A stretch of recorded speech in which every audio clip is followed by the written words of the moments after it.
वहीं यूपी में कोरोना के नए वेरिएंट ओमिक्रॉन का कहर भी बढ़ता हुआ नजर आ रहा है। पिछले 24 घंटे में ओमिक्रॉन वेरिएंट के 23 नए केसेस मिले हैं। तो लखनऊ में 8 ओमिक्रॉन वेरिएंट के केसेस मिले हैं, मेरठ में 5 और गाजियाबाद में भी 3 मामले सामने आए हैं। तो मुरादाबाद में 2, कानपुर में 2 ओमिक्रॉन के नए केसेस सामने आए हैं। आगरा में 2, महाराजगंज में 1 ओमिक्रॉन का मामला सामने आया है।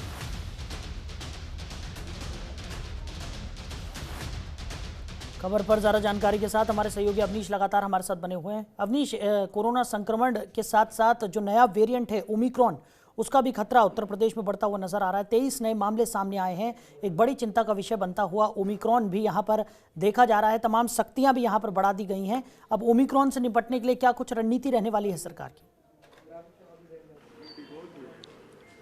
जी बिल्कुल, देखिए उत्तर प्रदेश में अगर बात करें 24 घंटे की, तो 24 घंटे में जो है 23 ऐसे मरीज आए हैं जो ओमिक्रॉन से प्रभावित हैं। यानी अगर बात करें तो लखनऊ और मेरठ सबसे ज्यादा प्रभावित है। बाकी जनपद में भी अलग अलग केसेस देखने को मिल रहे हैं और इसको लेकर स्वास्थ्य विभाग ने अलर्ट जारी कर दिया गया है। जितने भी ओमिक्रॉन के मरीज हैं उनको आइसोलेट कर दिया गया है, अस्पताल में उनका इलाज चल रहा है। और फिलहाल जो भी RT-PCR टेस्ट हो रहे हैं, जिनका कोविड रिपोर्ट पॉजिटिव आ रहा है, उसमें जो कोई भी ऐसे लक्षण दिखाई दे रहे हैं जो ओमिक्रॉन को संभावित करते हैं, तो ऐसे में उनका जीन जांच करने के आदेश जारी कर दिए गए हैं।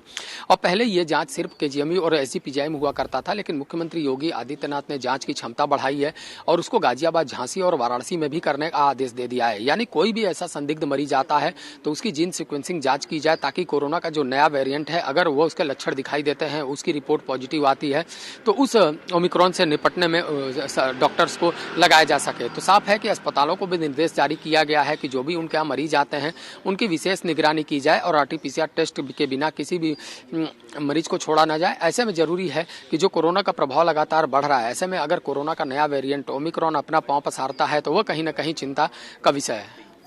जी चलिए, अवनीश हमारे साथ जुड़ने के लिए, तमाम जानकारी के लिए आपका बहुत शुक्रिया। तो हमारे सहयोगी सादिक हमारे साथ फोन लाइन पर जुड़ गए हैं। सादिक, क्या स्थिति है? जिस तरीके से लगातार ओमिक्रॉन के कई मरीज निकलकर सामने आ रहे हैं, मेरठ में स्थिति की अगर बात करें तो मेरठ में क्या स्थिति है इस वक्त?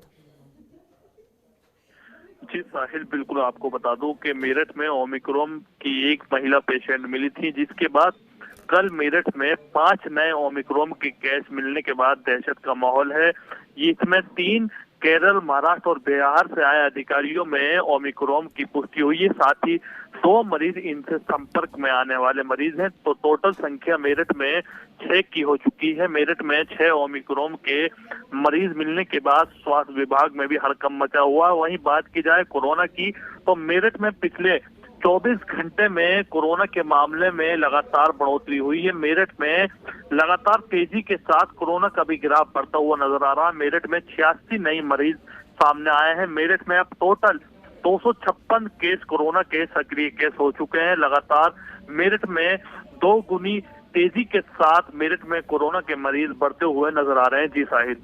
चलिए सादिक, हमारे साथ जुड़ने के लिए, तमाम जानकारी के लिए आपका बहुत शुक्रिया। खबरों के निष्पक्ष विश्लेषण के लिए सब्सक्राइब करें Janatantra TV and press the bell icon. Never miss any update.